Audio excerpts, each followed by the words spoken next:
Welcome back, everybody, to an all-new New York State of Sports, Episode 5. Ricky Kiwa back with you here on IE Sports Radio, your direct feed for all that is sports, a special Saturday show. For those who don't follow me on social media, and you should, @Ricanator555, or you can follow the show on Twitter. That would be at NY State Sports IE. It's at NY State Sports IE. Unfortunately, I came down with the dreaded COVID this week, which caused my Thursday show to get delayed, so we're doing it on Saturday. Could use the help in the chat room, but starting to heal up. Voice is cool. So we are ready to go, and we'll have some fun here. We'll talk about spring training in a little bit, as well as the stadium series tonight at MetLife Stadium. It's snowing here in New York, so why not play some outdoor hockey? We look ahead to Flyers Devils tonight and Rangers Islanders on Sunday. We'll talk about why a former Giant coach should be going to Canton. And we'll talk about the Knicks limping into the All-Star break. So a lot to get into on this show. We only got a couple more left in the month of February. March Madness is coming up. I'm looking forward to it. So it should be a lot of fun. So I want to start with spring training. Yankees and Mets both reporting pitchers and catchers down to Tampa and Port St. Lucie. There will be games next week. And I love spring training. I love the fact when you've got pitchers and catchers reporting to camp. It just signifies the start of something new. Like, I'm looking at the snow outside today here in New York, and I'm like, you know what? I'm waiting for baseball. It's something that bonds my family together. I'm a Yankee guy. My family's big Met people. But we bond over baseball. I think that's what makes the sport fun. And both New York teams have a lot of intrigue going into this year. One team has World Series of bust expectations. The other is more so trying to contend for a playoff spot. Still a pretty solid team. Looking to rebound, first-year manager, all that fun stuff. So I want to get into my 5 storylines for each team going into spring training. And these are a little bit different from the regular season. Mainly because you're not going to see a lot in spring training. As much as you would like to. Reason being, guys don't play as much. Maybe they do early on. So it's going to be slightly different than the regular season because I could throw some regular season storylines at you, but you're not going to see them play out in the spring. So let's start with the Yankees. And I would say number 5 for me is going to be the young pitching developing. Because you look at this Yankee rotation, we'll get into it a little bit, because that's going to be my number 1 storyline. There's a lot of question marks outside of Garrett Cole. And the Yankees traded a lot of their depth away to get Juan Soto, to get Trent Grisham, to get Alex Verdugo. So the names you should be focusing on are Will Warren, who has risen up the system.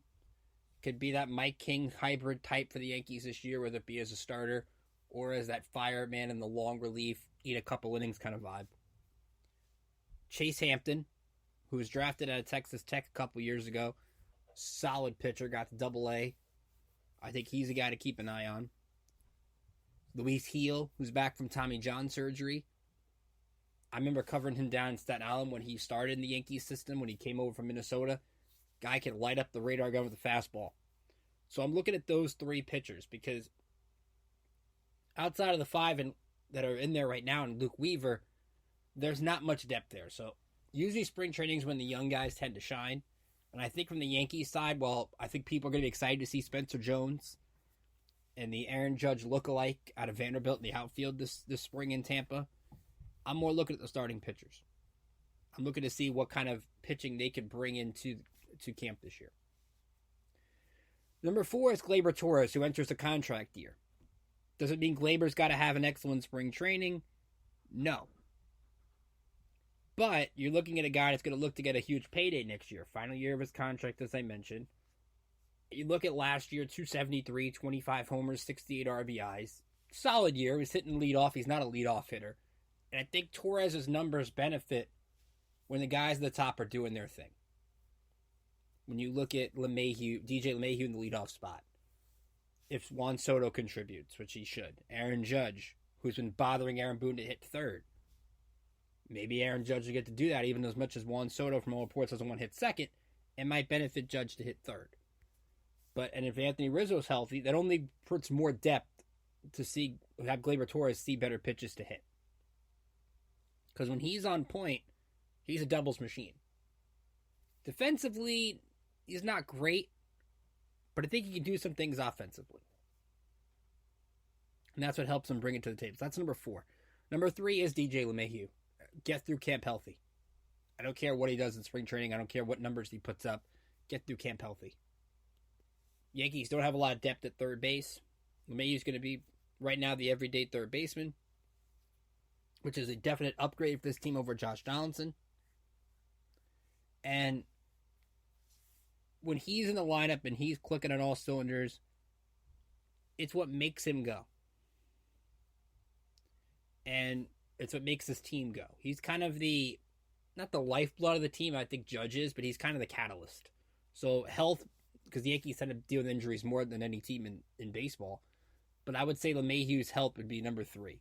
Get through camp healthy for him. Number 2, I want to see the Aaron Boone lineup combinations. What does he do with Soto? What does he do with Judge? How often does one hit second? How often does one hit third when they're both in the lineup? That would be probably 2B. 2A is going to be the final bullpen spots. You look at the Yankee bullpen right now. You've got guys like Victor Gonzalez, who they got from the Dodgers, going to be a good lefty depth. Ron Marinaccio, Ian Hamilton. There's plenty of other guys at AAA that could be key for the bullpen that are going to be competing for a roster spot. Cody Morris, who they got from Cleveland. Nick Ramirez was here last year. McKinley Moore, who they just got off waivers from the Phillies. They acquired Clayton Andrews from the Brewers. You look at a couple under-the-radar, non-roster invitee guys. Dennis Santana's been in the bigs for a little bit. Anthony Misewicz, Dwayne Underwood Jr. So there are guys that can compete for a bullpen spot. I don't think there's as many for the Yankees that are out there. But for right now, I would think it's those candidates, because you kind of know who are mainstays in that bullpen.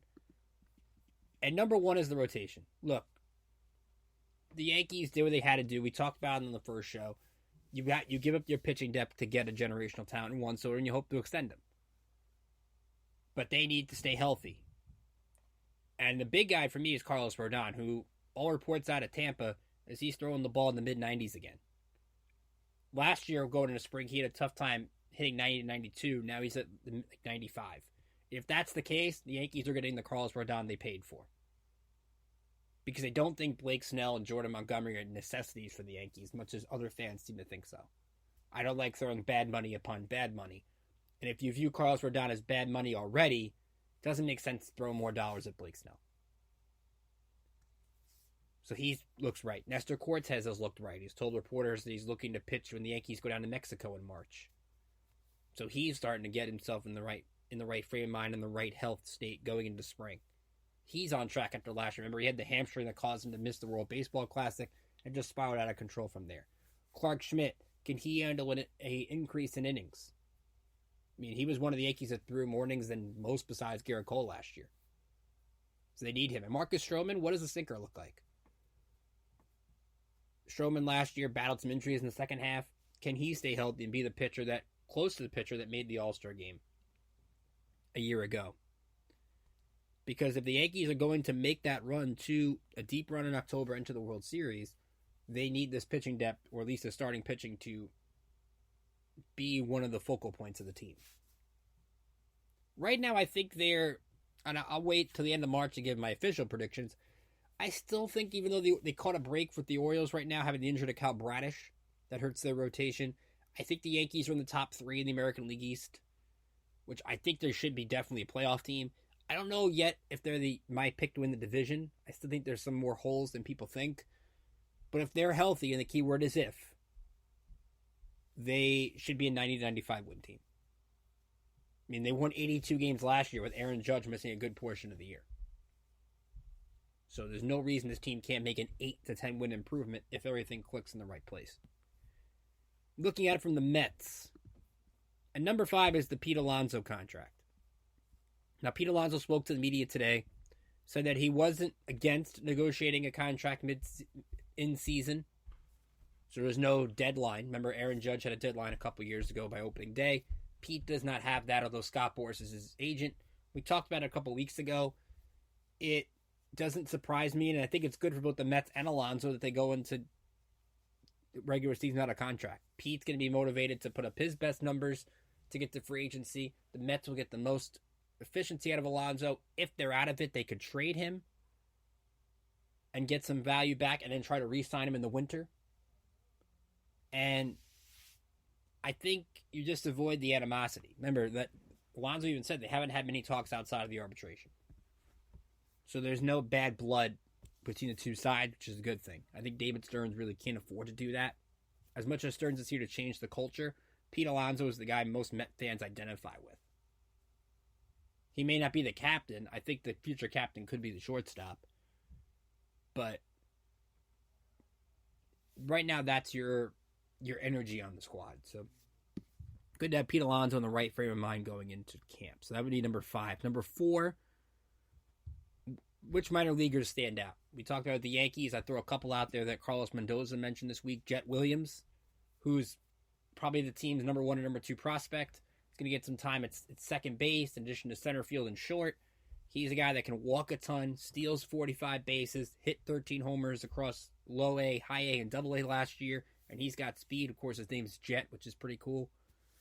He's the guy you want to watch. And Luis Angel Acuna, the brother of Ronald Acuna, will get some time at second base. Remember, Francisco Lindor is a shortstop for the next 5 to 6 years.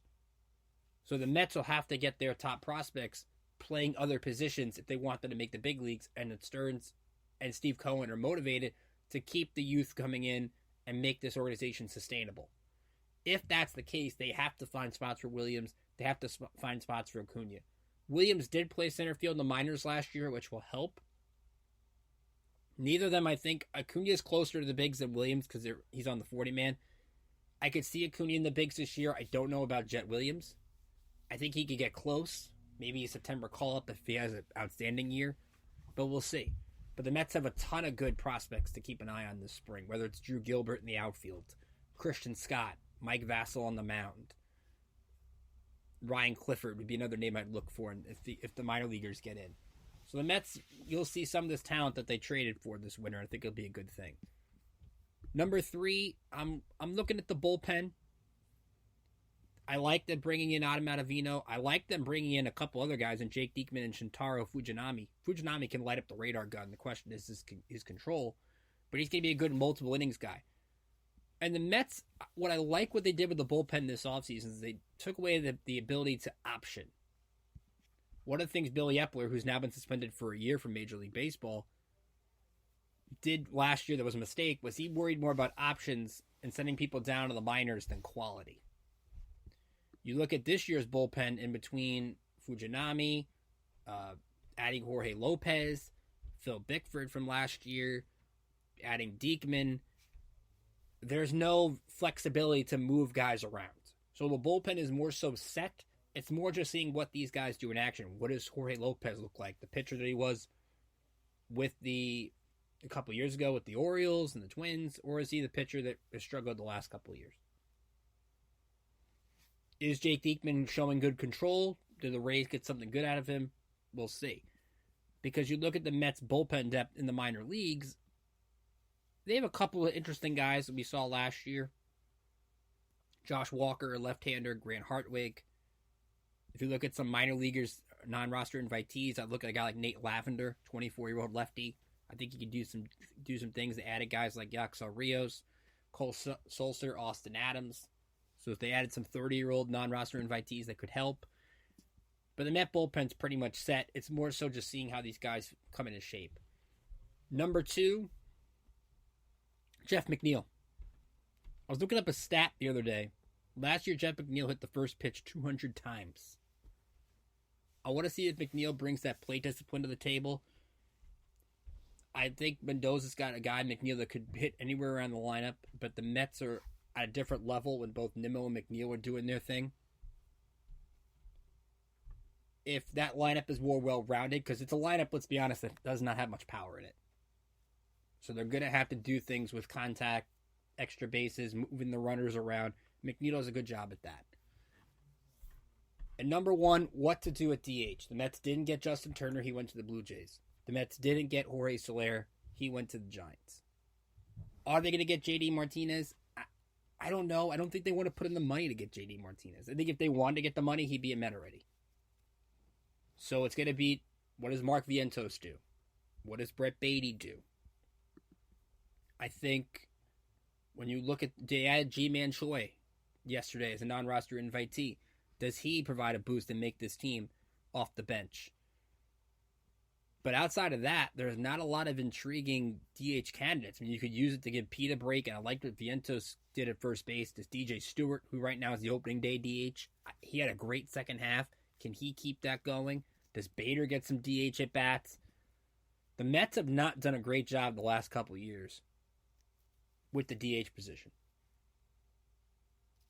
They haven't spent the resources to get it. Remember, last year they were relying on Daniel Vogelbach, which was a mistake, and using that as a rotational piece. They can still do that. Someone like Starling Marte, if you want to keep him out of the field, you can DH him for a little bit. But they haven't really found that solution to that spot and really haven't adapted like other National League teams have. So if the Mets were to make one more move, and I do think they could use another one, it would be the DH spot. Because I don't think that guys like Vientos are ready. They took a big hit when Ronnie Mauricio tore his ACL at winter ball. He would have been a prime guy for that spot. I do think the Mets can contend for a playoff spot. I just think the rotation is still an issue. But I didn't put the rotation on this list because without David Peterson, who's out the first half of the year, you're already pretty much set in the rotation with Hauser and Minaya and Severino. Tyler McGill would be another guy, but I think the Mets are pretty much set with their five. I think McGill will push for a spot, but it's only if someone like Severino gets hurt or Minaya gets hurt, because they're pretty much set 1-2 with Senga and Quintana. So that's why the rotation for me was not in the top five for the Mets. I just think there's other things you want to keep a focus on. Taryn, great to hear from you. Yeah, it is no joke. A lot of violent sneezes. I think that's one of the things for me. A lot of violent sneezes with it. Ralph, glad to hear from you. Yeah, I do actually. I didn't expect to sound as good as I do today, actually, which is a good thing. So we'll take our first break. We'll come back, and we'll look ahead to some outdoor hockey. Devils Flyers tonight, and Islanders Rangers tomorrow. You're listening to New York State of Sports here on IE Sports Radio, your direct feed for all their sports. We'll be right back after this.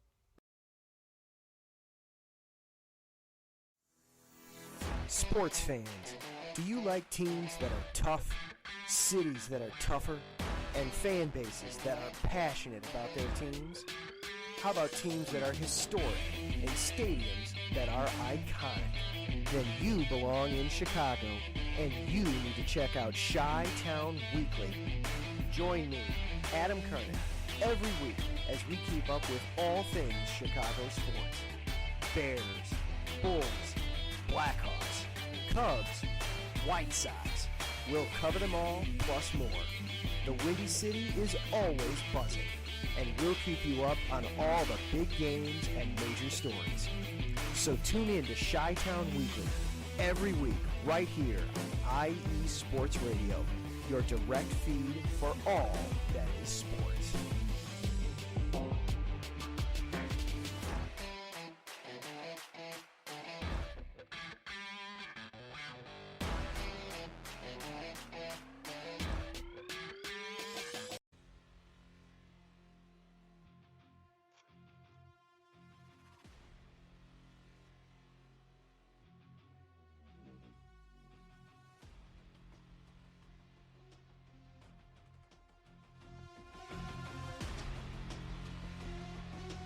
What's up, Pittsburgh? This is Ralph Calise, the host of the Injury Report on IE Sports Radio, your direct feed for all that is sports. Are you that passionate diehard Steelers, Penguins, Pirates, or just a Pittsburgh sports fan? Then please join me on the Injury Report every Tuesday on IE Sports Radio, the direct feed for all that is sports, and I will update you on all that's black and gold. Have you telling your Pittsburgh fans and friends what's up with Pittsburgh sports. Tune in Tuesday with me, Ralph Calise, the Injury Report on IE Sports Radio, your direct feed for all that is sports. Let's go! Be sure to check out Ralph's show every Tuesday. A lot of good stuff on Pittsburgh sports. Of course, you catch up on those Penguins as we get into the NHL. But before we do that, I want to remind you the show is brought to you by Planet Jerky Premium Brisket Beef Jerky. Planet Jerky is the official jerky of the 2022 California League champion Lake Elsinore Storm, single A affiliate of the San Diego Padres. This all brisket jerky is gluten-free option, contains no MSG, no sodium nitrate, low in sugar, and high in protein. Planet Jerky, the jerky that's on a whole other planet. And I want to get into the NHL.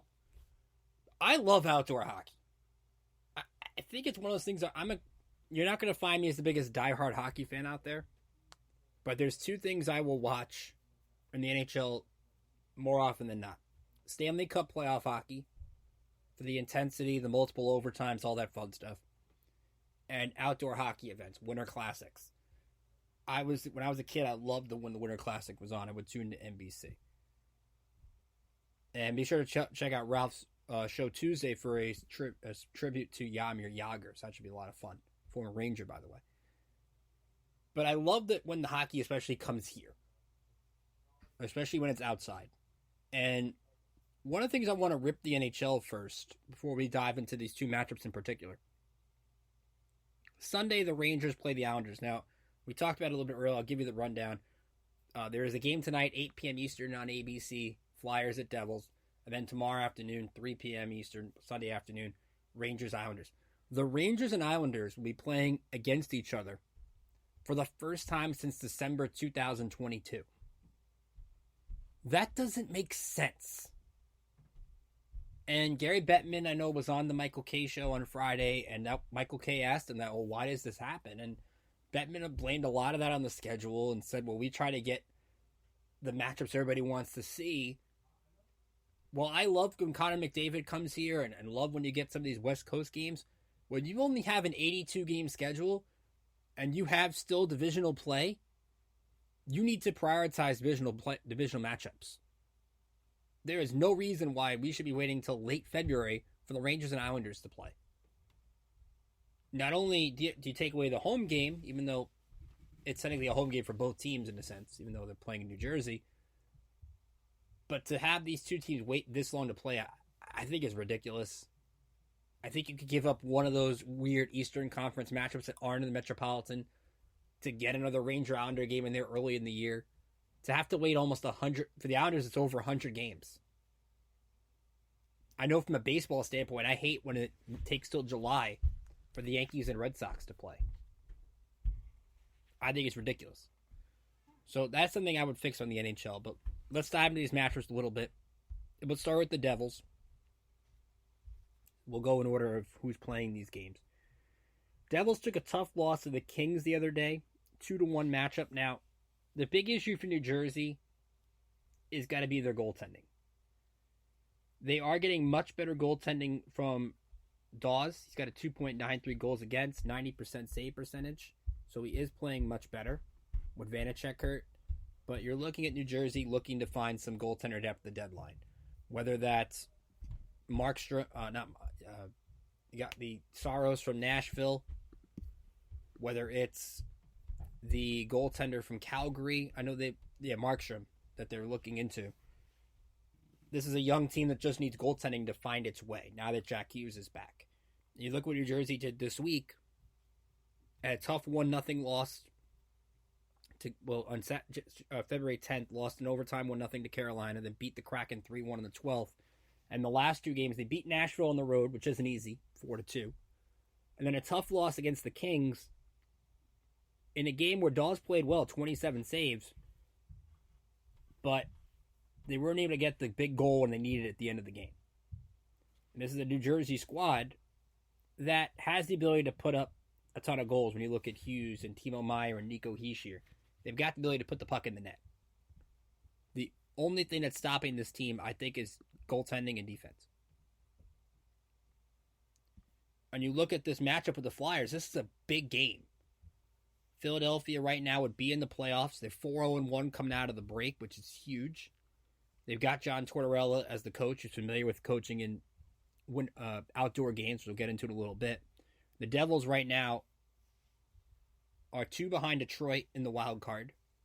So they're looking to get in that playoff spot. And these two teams have played twice this year And the road team has won both times. Devils won back on November 30th. Flyers won on December 19th. Both games went to overtime. So if you're looking for if you're not a huge hockey fan, looking just for close action tonight, if this game goes the way the first two games have gone, you're looking at a really well-contested hockey game tonight. You got the temperature for it. It's not freezing here in the tri-state area, but it's cold. So that helps if you're looking for some outdoor events. So a guy to watch, I think, in this game is Tyler Toffoli, who's done a good job in outdoor hockey games in his career. Jesper Bratt has 9 goals against the Flyers. He's a guy to watch from New Jersey, in addition to Jack Hughes, obviously. But the key is going to be goaltending, and both the teams have some issues, although if you look at the Flyers side, Sam Erston has been a little bit better, 15-9-4, 2.55 goals against, so he has stepped in. Of course, Carter Hart with the leave of absence, so I think this will be a fun game. I think Tortorella loves to play that defensive style. New Jersey loves to play the offensive style, and we'll see which one holds the most. And then you look at Sunday, Islanders-Rangers, and these two teams have somewhat of a history outside. These two teams played 10 years ago at Yankee Stadium. Rangers won 2-1. Daniel Carcillo had a goal in the third period. Rangers are looking to go 5-0 in outdoor games in franchise history.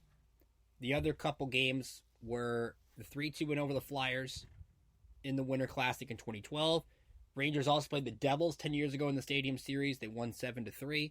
And then an overtime win over the Sabres at Citi Field in the Winter Classic. And the Rangers are starting to peak at the right time. They've won 6 in a row. They got 7 goals against the Canadiens the other day. Chris Kreider picked up a hat trick.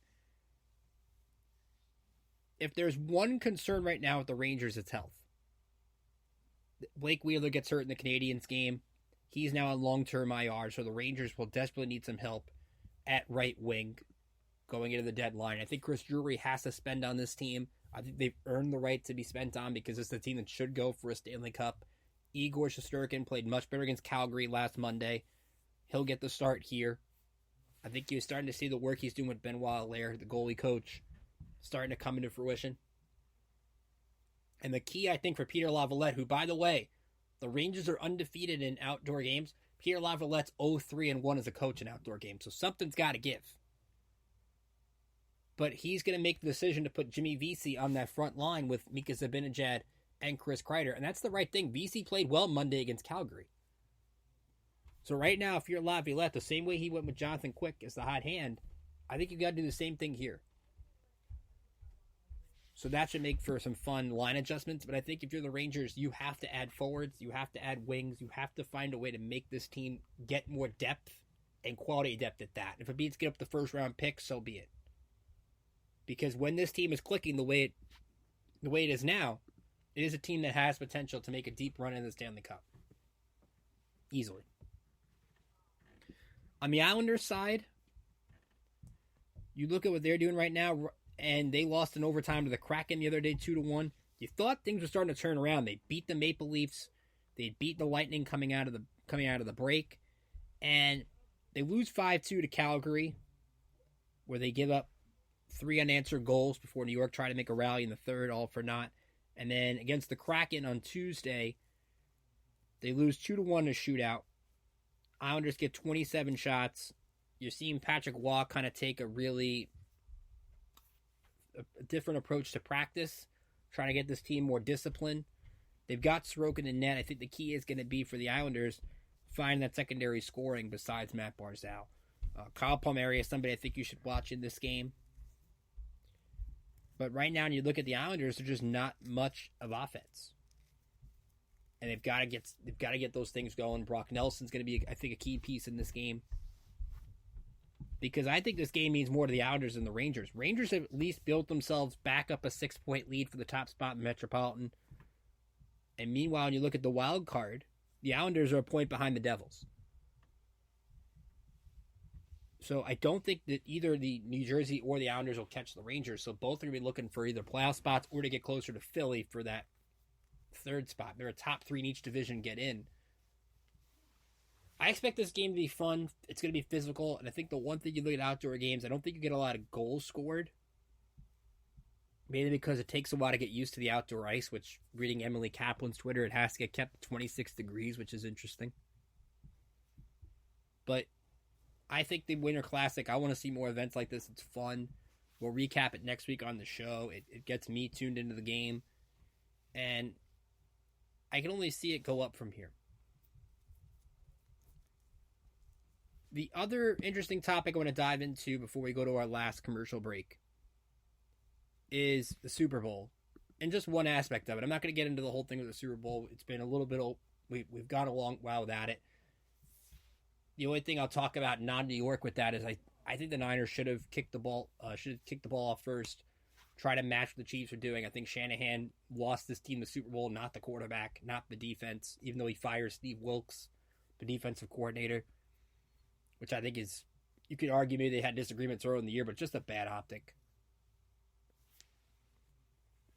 Speaking of defensive coordinators, Steve Spagnuolo wins his 4th Super Bowl as a coach. And all as a defensive coordinator. Of course, he's famous for the 2007 Giants stopping the Patriots, and now the 3 with Kansas City. And he just knows how to dial up the right game plan, whether it's zone blitz, man defense. He just finds a way to get it done. His players love him. He's already agreed to stay in Kansas City. And looking into the Hall of Fame, because I think this is a coach that definitely should be on track for it. Assistant coaches never make it to the Hall of Fame. And I think that's ridiculous. There's a lot of great guys who just don't have it cracked out to be as a coach. And I think what's ruined it for Spagnuolo is his time with the Rams. Remember, he was the head coach with the Rams in 2009, 2010, and 2011. 2009, they went 1-15. 2010, they were 7-9. 2011, they were 2-14. So what came out this week, and why I found it interesting, was somebody that used to work in the Rams front office. Well, now he's still the Rams front office. Chief Operating Officer Kevin Demoff came out and made a passionate plea for Spagnuolo, not for the Hall of Fame, but just an impassionate plea of him on Twitter. Said, I was hired after Spags was hired, and our owner became the controlling owner 20 months after he was hired. This isn't the on you think it is. He inherited an awful situation and did the best he could to make it better. We became a better organization with him as our head coach. He was hired in January 2009, and the team was put up for sale in spring of 2009. He inherited a team that went 3-13 in 07, 2-14 in 2008. Inherited a salary cap mess in the final salary cap year of the CBA with restrictive rules and an aging roster. Demoff blamed the lockout in 2011. He hired Josh McDaniels as his offensive coordinator in 11, didn't get a chance to talk with him until training camp. And the Rams back then had Sam Bradford, who you could argue did it hurt his development? Possibly. So if you're looking at all these coaches getting second shots at being head coaches again, why is Spagnuolo's name thrown in the mix? And I think what's going to help the Chiefs maintain this dynasty that they have is they don't have the brain drain of coaches leaving. Their OC, Matt Nagy's coming back, Spagnuolo's coming back, and their special teams coach is coming back. When you look at the Patriots, if you watch The Dynasty on Apple TV+, which I think is really good, as it comes out over the next couple weeks or so, a lot of what hurt the Patriots was the brain drain of coaches. Chiefs, I think, are set on keeping their coaches around. If that's the case, they're going to keep winning because you're not losing those ideas. And the one thing you love with Spagnuolo is always a great game plan that he puts together. He stopped Brady in 07. He stopped Jalen Hurts last year. He stopped a very good, efficient Niners offense this year. And you think of the play he dialed up on that 3rd and 4 with 2 minutes to go, preventing the ball from getting to McCaffrey, bringing Trent McDuffie up the middle, and confusing Purdy with the blitz. Dynamite play call. The guy knows which buttons to push, and maybe he becomes a good coach. He's still in his 60s. Why couldn't he be a head coach? If you give any coach a good situation, they can flourish. But if you're going to take, let's say Spagnuolo wins one more. That's 5 rings as a coordinator. And you're telling me that's not a Hall of Fame coach? In my mind, he should be. For the last 9 years, IE Sports Radio has brought you amazing content ranging from interviewing legendary athletes, coaches, and other authorized media personnel to building tailor-made shows dedicated to all major sports cities around the country. Follow us on Twitter at IE Sports Radio. Follow us on Instagram, Facebook, TikTok to keep up with all our shows. And check out our website, iesportsradio.com, including our blog, Hall of Fame, Fans of the Month, and each podcast has its own dedicated page. Stop by our community forum, and also check out our shop. Buy some merchandise. It looks pretty cool. Thank you for making IE Sports Radio a direct feed for all that is sports. So I'll take one more break. We'll come back. We'll look at the NBA a little bit. Taryn, I see your question on the Knicks. I'm going to bring that up in the next segment. Injuries galore. Does it cause for concern or just a blip on the radar? That'll be coming up next on New York State of Sports here on IE Sports Radio. One more commercial coming up right now.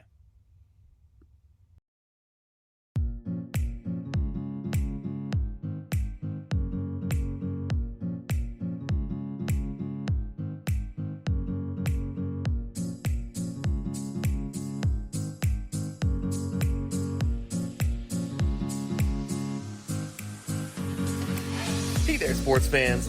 Are you looking for a sports show that maybe isn't 100% about sports? Then you might want to check out the Sports Couple Perspectives right here on IE Sports Radio, your direct feed for all that is sports. Most sports shows cover only scores and stats, and while we're not opposed to that, we dig a little deeper into sports issues and some of the hottest topics in athletics. In addition to sports, we take a journey through my neck of the woods, pop culture, with movie reviews of both sports and non-sports films. Speaking of pop culture, make sure to participate in our game nights, where we quiz each other on our specialties, and you, the listeners, can win IE Sports Radio apparel. We always have a great time learning more about each other's worlds, one show at a time. So join us each week on the Sports Couple Perspectives, right here on IE Sports Radio, your direct feed for all that is sports.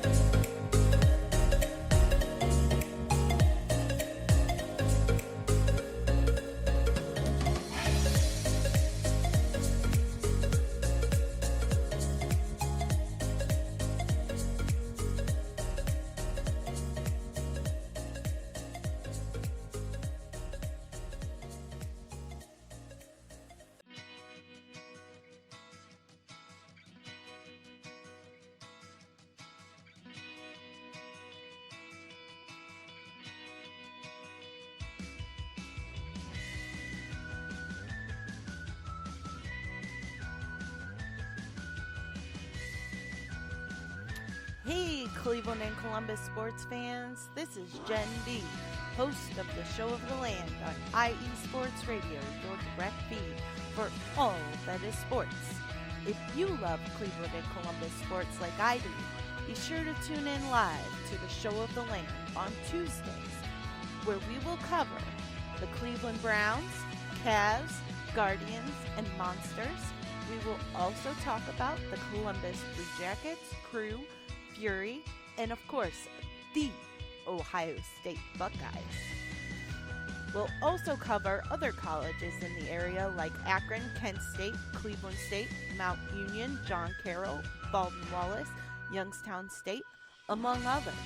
So like I said, if you love Cleveland and Columbus sports like I do, be sure to tune in Tuesdays to the Show of the Land with Jen B. on IE Sports Radio, your direct feed for all that is sports.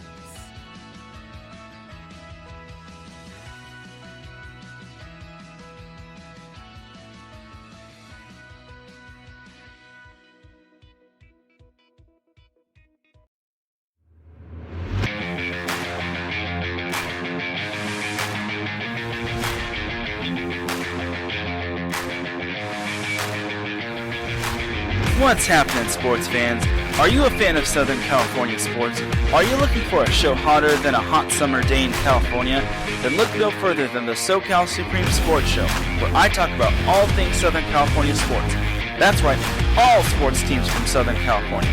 From the hard-hitting tackles of the NFL, to the killer crossovers and big three-pointers of the NBA and WNBA, to the grand slams of the MLB, to the bone-chilling goals of the NHL, and to the booming kicks of the MLS.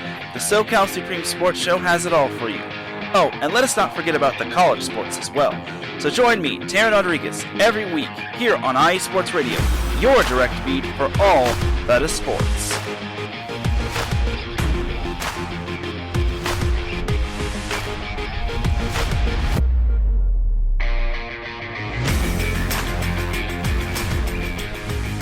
Check out Taryn's show coming up right after this is over here on IE Sports Radio, here on your direct feed for all that is sports. Final segment here on New York State of Sports. We're going to lead it off with the Knicks, who limp into the All-Star break, literally and figuratively.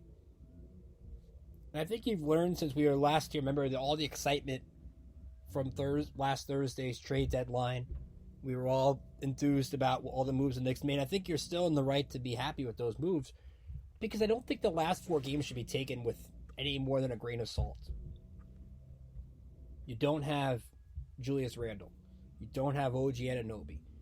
Dante DiVincenzo hurts his hamstring on Monday against the Rockets, which, by the way, the Knicks got robbed in big time in that Houston game.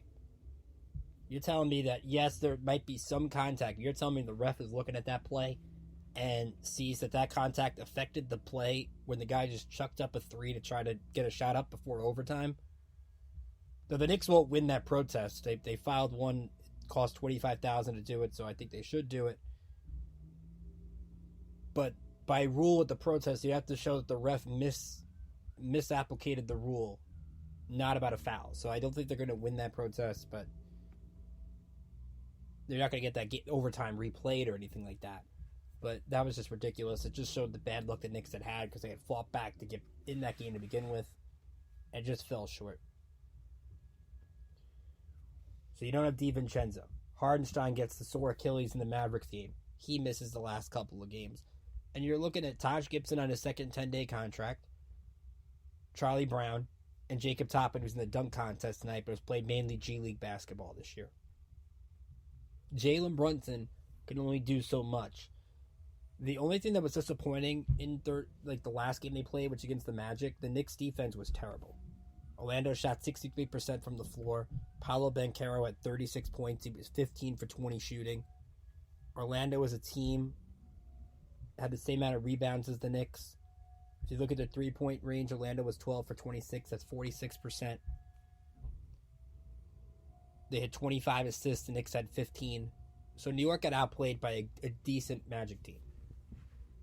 And right now, the goal for this Tom Thibodeau squad is to, yes, be healthy, but at the same time, the Knicks have to find a way to get people back and get them back quickly. You look at the Knicks' schedule coming out of the break. At Philly, home to Boston. Pistons should be a winnable game, definitely at home. Pelicans at home, Warriors at home. So yes, they do get the 4 of the next 5 at their own building in Madison Square Garden, but there's some decent, difficult teams here. And you look at the Eastern Conference, right now the Knicks are in the 4th spot. Nobody's catching the Celtics. I think they've run away with the 1 seed. They get a 6-game lead. But Cleveland's been playing well. Milwaukee's still in a rut. Doc Rivers is still struggling to figure things out. But right now, if you're the Knicks, yes, you have the 4 seed, but that's the lowest you want to be. You can't afford to have that 5 seed. They have to go on the road to play maybe Philly, who might get Joel Embiid back for the playoffs. You've seen how tough Indiana is with Halliburton now healthy and what they can do. Miami, of course, could make a run. They're tied for the 7th spot right now with Orlando. So the East is very difficult. And Taryn asked in the middle of the show, do you think the Knicks can make a deep playoff run? I still believe they can. I don't think anything has changed off the last 4 games. I don't see anything that's really a cause for concern. I think it's more just this team was tired. This team needs the break. If there weren't a lot of injuries, would have considered with Brunson hurting the ankle, sitting him out the last few games. But they couldn't afford to do that. because how else are they going to score? You saw the effort they put up against Dallas, which I thought was a very respectable effort, considering their best player was on the floor. Now, it sounds like they're going to get Hartenstein back. They're going to get Josh Hart, I think, has been banged up a little bit. But the guys like Hartenstein and the guys who have been short-term out, DiVincenzo, they'll be back, it sounds like, after the break. But the key is going to be Randall. Do the Knicks try to push Julius Randle a little bit more to come back, or do they try to play the waiting game? I think it all depends on how they do. Because to me, this team, if healthy, can make a run. They've got the depth to do it. But seeding plays a big factor. Matchups play a factor. You're telling me if you fall to that 6th spot and you play Giannis in round 1, if you're a Knicks fan, are you confident you're winning that series? As bad and as maligned and as confused as the Bucks are right now, are you winning that first round series? I don't think you are. So if I'm the Knicks, the goal has got to be to stay at that 4 line at the minimum.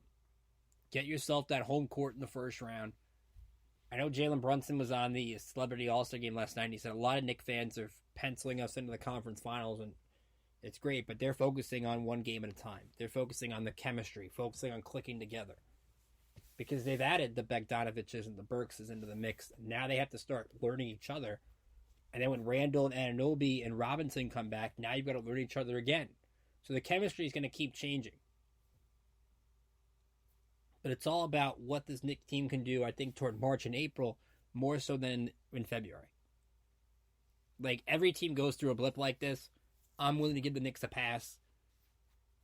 Because you could see the effort is there. The only thing that was surprising to me was the defense against Orlando. Like, I was watching that game pretty much from start to finish, and it was kind of weird to see a Tom Thibodeau team kind of get out-efforted like that. Because outside of Brunson and Precious Achiuwa, who's been fantastic, playing more minutes than he's used to, there wasn't a lot going on. It looked like a team that was kind of just set and going to the All-Star break. Which I think was every Knicks fan, most Knicks fans' mindset going to that game anyway, was just get to the All-Star break, get the week off, and go from there. So it'll be cool to see what Knicks take home so many of these competitions tonight. Jalen Brunson in the three-point contest. From a WNBA perspective, Sabrina Ionescu for the Liberty competing against Steph Curry should be fun.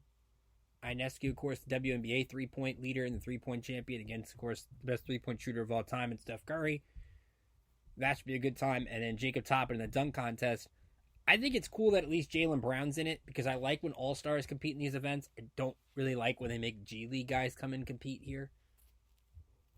Like, this is for the All-Stars. How about the All-Stars compete? Because to me, it's kind of ruined the dunk contest. You don't get the best of the best. You do in the three-point contest. A lot of the top guys compete in that. And I think that's what makes it the marquee event now. But maybe Jaylen Brown for the Celtics helps bring that back. Let's quickly, some college basketball. St. John's continues to get halftime leads and continues to lose. They lost a tough one.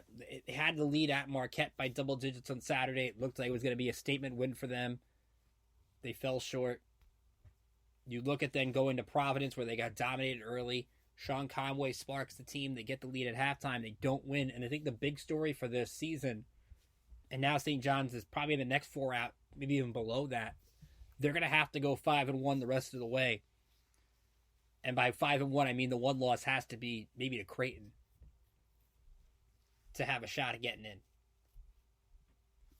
Because they don't really have a quality win. They've lacked the big time win. Marquette would have been a huge win on the road. Didn't get it. Could have got the sweep against Providence. Didn't get it. And it's just amazing to me that this team, coached by Rick Pitino, continues to just fade in the second halves of games.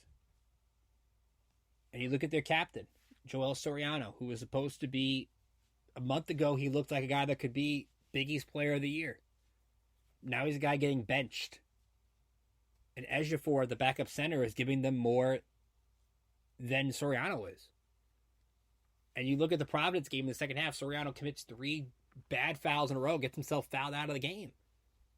And Providence is giving the ball to Okoro in the paint and just pounding it in there. And I don't know what, Soriano's not injured, I don't think, so I don't know if it's a confidence issue or something, but Denise Jenkins is trying to do this all by himself, and this St. John's team has to find it, because while it won't be a failure if Rick Pitino doesn't make the tournament in year one, there was a lot of optimism that they would, or at least be on the bubble. They're fading off the bubble and fading fast, which makes tomorrow's game at UBS Arena against Seton Hall big. It's big for Seton Hall, too. They got a big win over Xavier at home on Wednesday. It's a quad 1 win for Seton Hall if they get it, because it's on the road. St. John's is a quad 2. But Seton Hall would get the sweep of St. John's, which they absolutely need.